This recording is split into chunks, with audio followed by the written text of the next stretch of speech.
అందరికీ నమస్తే.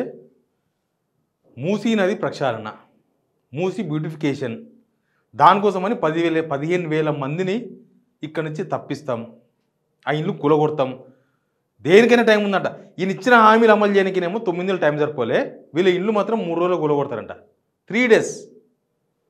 నిన్న రెవెన్యూ వాళ్ళు చెప్తున్నారు 3 రోజుల్లో కూలగొట్టేస్తాం మొత్తం అని. 15,000 ఇల్లు. వాళ్ళ ఎమోషన్ ఏంది, వాళ్ళ అటాచ్మెంట్ ఏంది? అంటే ఎమోషన్ ఓన్లీ గవర్నమెంట్ ఉన్న వాళ్ళకే ఉంటుందా? జనాలకు ఉండవా ఎమోషన్స్? ఉండవా? నేను ఎవరో మహిళలు చాలా తెలివిగా మాట్లాడారు. ఆయన వచ్చి ఉండమని మా బస్తీలా, అప్పుడు తెలుస్తుంది ఆ ఏరియా వాల్యూ ఏందో అని. ఇంకొక మహిళ మాట్లాడింది, మాకు ఇంటికి 50 లక్షలు ఇవ్వమనండి, మేమే ఇల్లు ఖాళీ చేసిపోతాం. 50 lakhs. వాళ్ళ బతుకుదెరువు, వాళ్ళ జీవితం, వాళ్ళ జీవనం అంతా అక్కడ ఆధారపడి ఉంది. ఒక మనిషి ఒక ఊరు ఎందుకు ఏర్పాటు చేసుకుంటాడంటే వాళ్ళ స్థితిగతులు, వాళ్ళ ఊరు, వాళ్ళ జీవితము, వాళ్ళ పొలాలు, వాళ్ళ చెరువులు అంతా అక్కడ ఉంటుంది. అంతే, అక్కడే ఉంటారు. పెద్ద పెద్ద ప్రాజెక్టుల దగ్గర ఇప్పుడు మల్లన్న సాగర్ కాడ గుర్తుందా? మల్లన్న సాగర్ అనే పెద్ద ప్రాజెక్టు, 50 TMCల రిజర్వాయర్. దానికోసం అని చెప్పేసి కొన్ని ఊర్లు పోయినాయి. వాళ్ళ ఎమోషన్ చూడలేదా మనం? వాళ్ళ ఎమోషన్ చూసినాం కదా. అప్పుడు బండ్లు వేసుకొని పోయాడు, పెద్ద కాన్వే వేసుకొని పోయాడు రేవంత్ రెడ్డి గారు. పెద్ద కాన్వే వేసుకొని పోయి తప్పుపట్టింది గవర్నమెంట్ని. మరి మల్లన్న సాగర్తో ఇప్పుడు మంచిగా జరుగుతుంది కదా. కనీసం ఆడ ఒక ప్రాజెక్ట్ కట్టడానికే, ఒక నీళ్ళ కోసం మల్లన్న సాగర్ దగ్గర అదంతా గవర్నమెంట్ ఆ ఎమోషన్స్ను పక్కకు పెట్టి చేయగలిగింది. ఇప్పుడు ఈడ ఏం తప్పిపోయింది? ఇప్పుడు మూసి కాలువతో ఏం పంటలు పండియబోతున్నారు, ఏం చేయబోతున్నారు? ఒకసారి వాళ్ళ ఎమోషన్స్ వినండి. నిజంగానే వాళ్ళకి 50 లక్షలు ఇచ్చే దమ్ముందా ప్రభుత్వానికి? ఇస్తే 50 లక్షలు ఇవ్వండి. వాళ్ళు ఎవరు డిమాండ్ చేసినారు, 50 లక్షల రూపాయలు ఇవ్వండి ఒక్కొక్క కుటుంబానికి. వాళ్ళే వెళ్ళిపోతారంట. మీరు ఏం కాల్ చేయని అవసరం లేదు, బుల్డోజర్ లేదు, ఏం లేదు, ఏ లొల్లి లేదు, మార్పు లేదు, అన్మార్పు లేదు. మీరు 50 లక్షల రూపాయలు ఎవరికి ఇస్తే వాళ్ళు వెళ్ళిపోనికి రెడీ ఉంటారు నాకు తెలిసి. వాళ్ళు అడిగినారు కూడా 50 లక్షల రూపాయలు ఇవ్వండి మేము వెళ్ళిపోతామని. అవి ఈయనకి చేత కాదు. వాళ్ళు 50 లక్షల రూపాయలు తీసుకుని అటుకెళ్ళి ఏమో తాను చిన్న ఇల్లు కొనుక్కొని ఉంటారో, కిరాయి ఇంట్లో ఉంటారో, ఏదో నడిపిస్తారు. వాళ్ళు అక్కడనే పనిచేసేది. అక్కడ కార్ఖానాలు, చాలా కార్ఖానాలు ఉన్నాయి. అక్కడ ఎక్కడోళ్ళు అక్కడ స్థిరపడరు. ఎందుకంటే అంతే, మేము మీకు అక్కడ ఇస్తాం, ఎక్కనో పడాంచెరువులు ఇస్తాం, అక్కడ ఔటర్ రింగ్ రోడ్ కాడ ఇస్తాం, అక్కడ ఇస్తాం, ఇక్కడ ఇస్తాం అంటే ఏం చేయాలి? గోడలు నాకుంటుండాలి నడవయి. ఇంకా పెద్ద మోసం ఏం తెలుసా? నేను ఈ వీడియో వినండి. వీడియో విన్న తర్వాత మీకు పెద్ద మోసం చేస్తున్న పెద్ద మోసం ఏందో చెప్తా.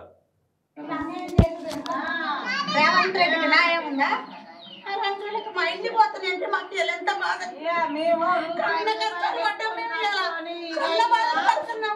నిద్ర ఆగారం లేకుంటున్నాం. ఎవడు లంచ న్యాయం ఉందా? గెలిపించి బాధలు పడుతున్నాం. నిద్ర లేక ఇప్పుడు 5 రోజుల నుంచి కొలతలేసిపోయిన నుంచి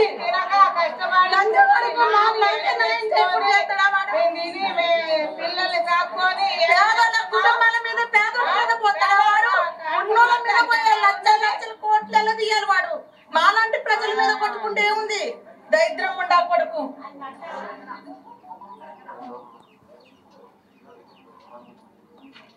మరి వీళ్ళందరూ బెల్లం కొట్లు వాళ్ళగా నిలబడరా?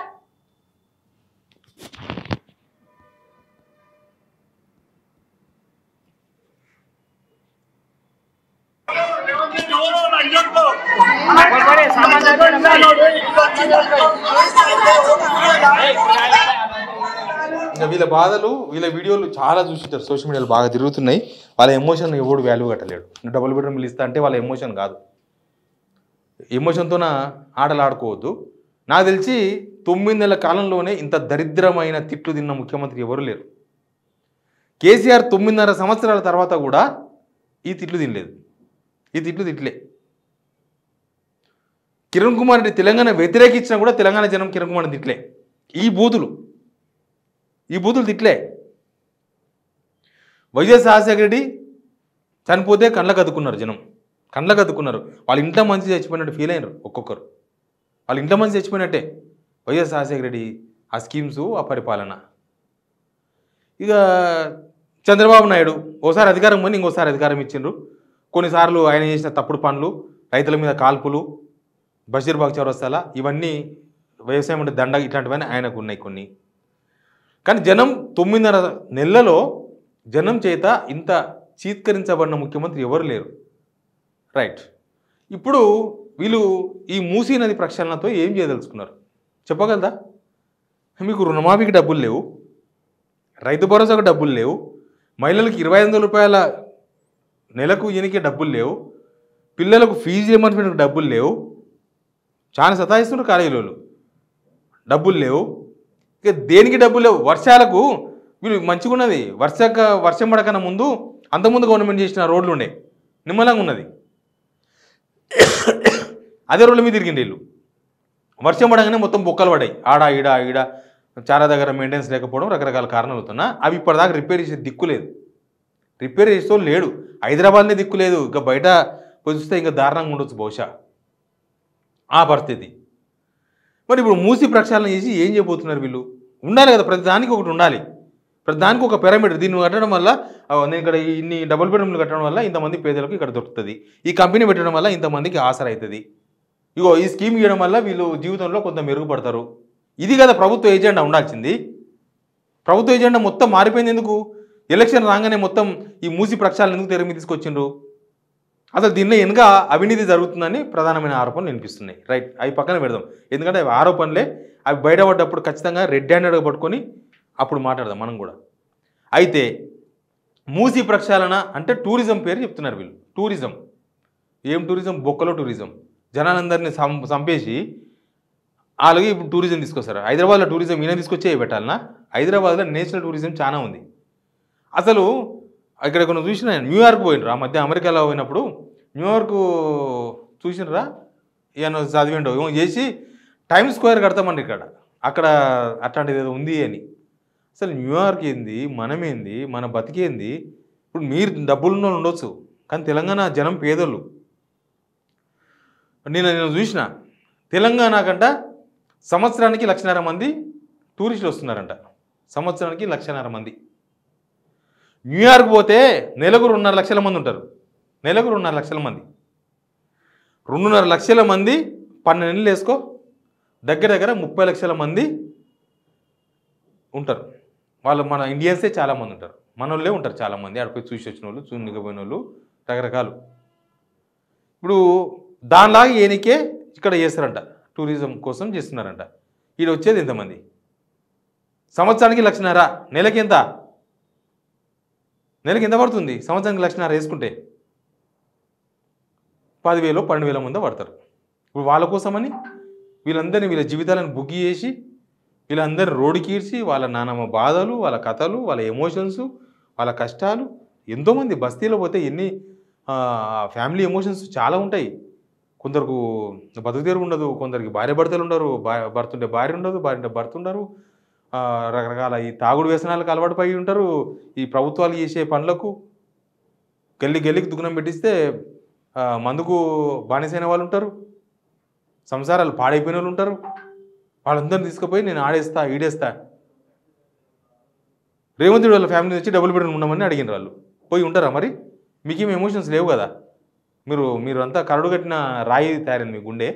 పోయి డబుల్ బెడ్రూమ్లో ఉండండి, వాళ్ళతో పాటు ఉండొచ్చు. ఏమవుతుంది? అప్పుడప్పుడు హాస్టల్లో తిండి బాగాలేదంటే పోయి పిల్లలతో తింటారు కదా, అగో మేము కూడా తింటున్నాం బాగుంది అని చెప్పి. నీకు ఎందమన్నా ఈ డ్రామాలు బాగానే నడుస్తున్నాయి కదా, ఒక్కొక్కరు పోయి ముందే ఇన్ఫర్మేషన్ ఇచ్చిపోయి చేసి వస్తారు కదా. మరి అదేందో పోయి ఆ డబుల్ బెడ్రూమ్ల మధ్యలో ఉండి మంచిగా ఉందని చెప్పుకోవచ్చు కదా. ఒక సంవత్సరం ఉండంటే పోయి ఒక డబుల్ బెడ్రూమ్ తీసుకొని ఇవ్వడం వద్దన్నారు జనం. మంచిగా దాంట్లో సేమ్ ఇప్పుడు ఎట్లా ఉన్నావో, ఏ స్టేజ్లో అయితే వాళ్ళకి ఇవ్వాలనుకుంటున్నారో అదే స్టేజ్లో పోయి మీరు ఆడ ఉండండి. ఇంకా మీకు మీ బిజినెస్కి ఏం కొదవలేదు కదా పాపం. వాళ్ళ వర్క్ పోయింది, వాళ్ళ బిజినెస్లు పోయినాయి.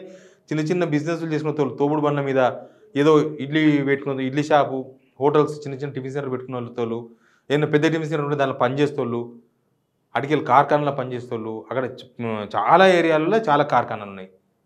వాళ్ళ ఉద్యోగాలు ఊడగొట్టి వాళ్ళకందరికీ ప్రభుత్వ ఉద్యోగాలు ఇస్తారా? అసలు మూసీ ప్రక్షాళన మీద అంత ప్రేమ ఎందుకు వచ్చింది ఇప్పుడు అనేది చాలా ఇంపార్టెంట్. మనకు తెలంగాణలో అంతకన్నా ప్రియారిటీ ఉన్న సబ్జెక్ట్స్, తర్వాత ప్రాజెక్ట్స్ చాలా ఉన్నాయి, చాలా వ్యవస్థ ఉంది. 1,50,000 కోట్ల రూపాయల ఖర్చు అంట. అంతకుముందు బీఆర్ఎస్ గవర్నమెంట్ కూడా నిజంగా ప్రక్షాళనకు ఒక అడుగు ముందుకు వేసింది. ఎంత బడ్జెట్ తెలుసా? 16,000 కోట్ల రూపాయలు. 16,000 కోట్ల రూపాయలతో మూసీ ప్రక్షాళన, మూసీ బ్యూటిఫికేషన్ కోసం వాళ్ళు కూడా ప్లాన్ చేసినారు. వాళ్ళు డిపిఆర్ కూడా తయారు చేసినారు. 16,000 కోట్లు ఎక్కడ? 1,50,000 కోట్లు ఎక్కడ? ఇంతమందిని ఖాళీ చేయించుడేంది? కేసీఆర్ ఖాళీ చేయించాలనుకుంటే జనం ఎమోషన్స్ ఆడుకోవద్దు అనుకున్నాడేమో బహుశా ఆయన. ఎందుకంటే వాళ్ళ కష్టాలు కూడా తెలిసినోలే కదా అందరూ. కమర్షియల్గా ఆలోచించొద్దు కదా ముఖ్యమంత్రులు. ఎవరు కమర్షియల్గా ఆలోచిస్తే ఇంత దారుణంగా జరుగుతాయి, ఇట్లాంటివి జరుగుతాయి.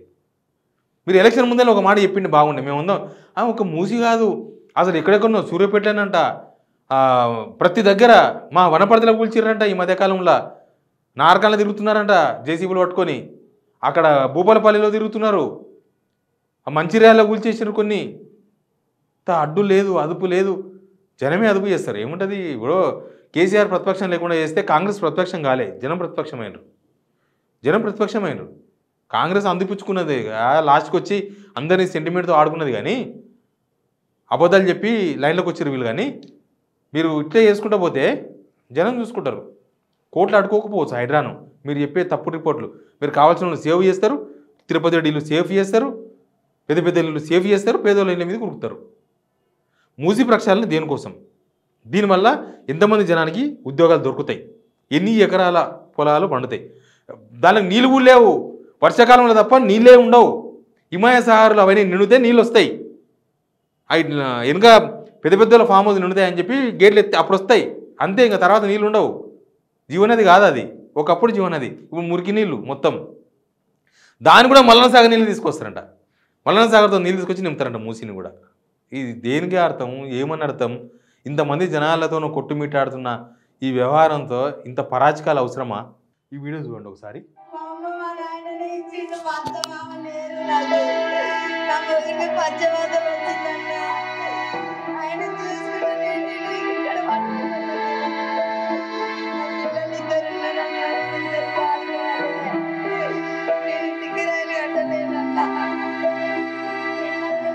Please subscribe signal TV.